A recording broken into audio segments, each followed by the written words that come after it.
Now, the Trump administration is now lifting an Obama-era ban on the transfer of surplus military equipment to different police departments. That's the 1033 program.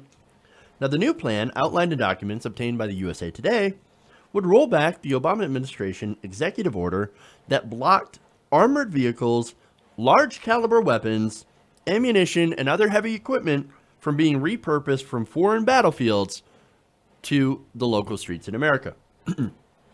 And that's, of course, because your local cop, for some reason, needs to drive a fucking tank around. That's beyond insane.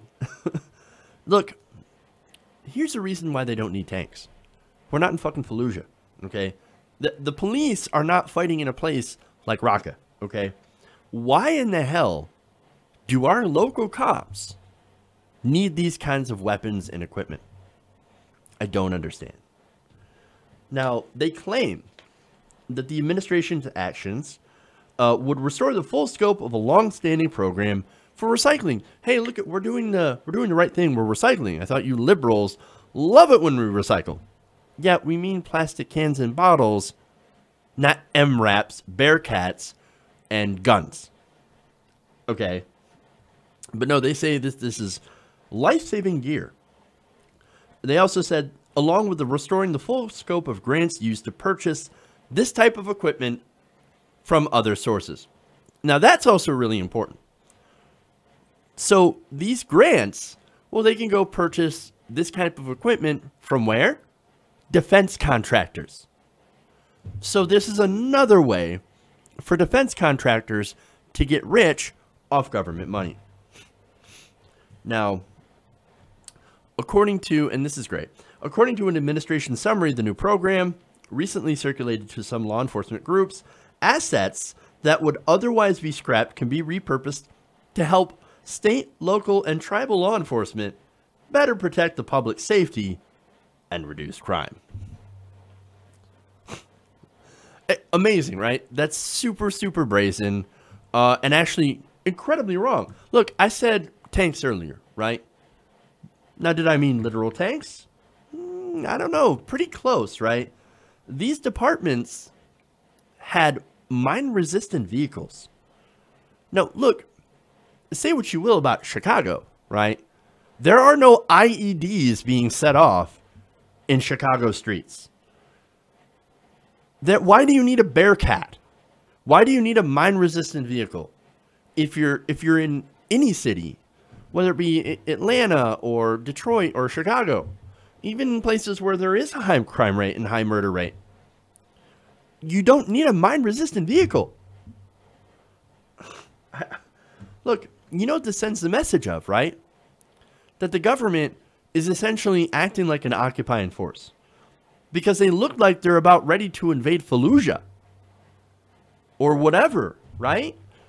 That's the problem with this. It sends the wrong message. The police are not here to protect you. The police are here to oppress you. And that's the wrong signal to be sending to communities, especially communities of color, which actually have been oppressed by police departments. And look, on this, right, now, what about the whole angle of big government, right? Now, look, a lot of conservatives are like, oh my God, big government is getting so big. They're actually coming to take our freedoms away. They're oppressing us. These are the same people that look at this and go, perfectly fine. More and more weapons for the police so that they look like a fucking army. Look, Alex Jones, right? All the different, him and all the different conspiracy theorists made a big deal about government agencies. Like, for example, the Department of Homeland Security, right? When they bought ammunition, they supposedly bought over 1 billion rounds of ammunition, and they started refitting vehicles to be used domestically. These same vehicles, Bearcats, MRAPs, all these, Humvees, all these different things, right? And they're like, oh my God, the Obama administration, well, they're coming for Texas. They're going to come take over Texas. No, you're not going to invade Texas. Texas is already part of the United States. Why would Obama invade Texas? But that was a conspiracy theory going around. And now suddenly, when we're actually arming the police, a government agency, with these kinds of heavy weapons, used in by our military forces overseas, well, hey man, we're just keeping Americans safe from crime, you know. Jesus. Oh, but hey, I missed one important distinction. It was a Democrat in office. Oh, so if it's a Democrat in office, they're taking away your freedoms and your liberties. But when it's a Republican, we're just looking out for your safety, man. They love big government. They love it. They love the MRAPs. They love the Bearcats. They love all these things. All the weapons.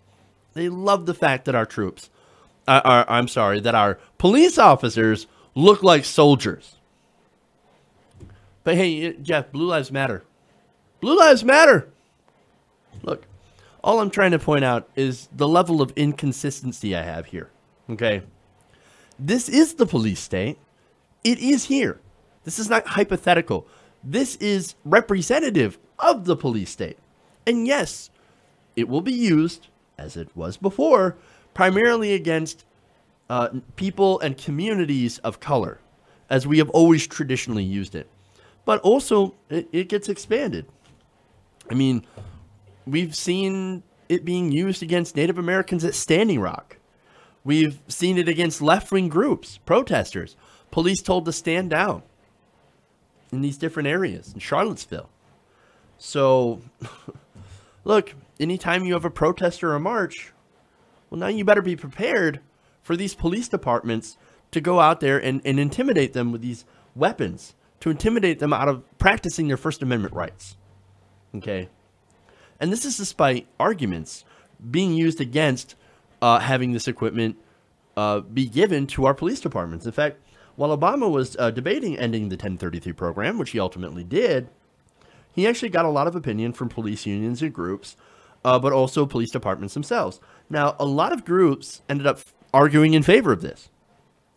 However, you had some that didn't. Now, this is the Task Force on 21st Century Policing. Now, this is chaired by a former Philadelphia police commissioner named Charles Ramsey, and you'll also have Lori Robinson, who is a former assistant attorney general. Now, they had called on law enforcement officials to, quote, minimize the appearance of a military operation when policing mass demonstrations. And they also said that they need to avoid using provocative tactics and equipment that undermines civilian trust.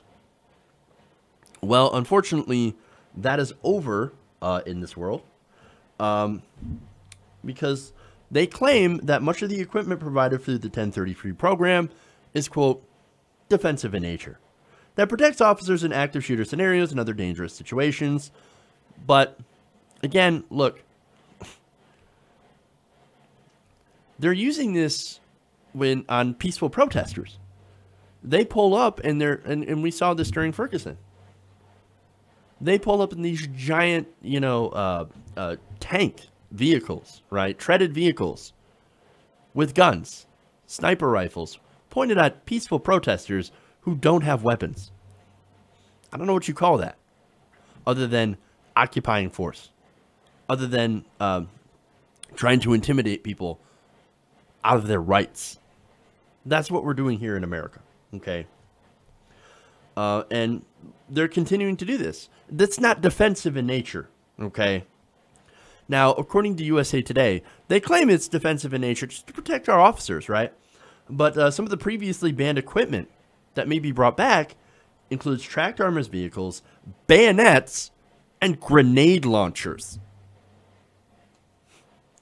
as well as aircrafts, wheeled tactical vehicles, mobile command units, battering rams, and riot gear. Now, look, some of those I can understand, right?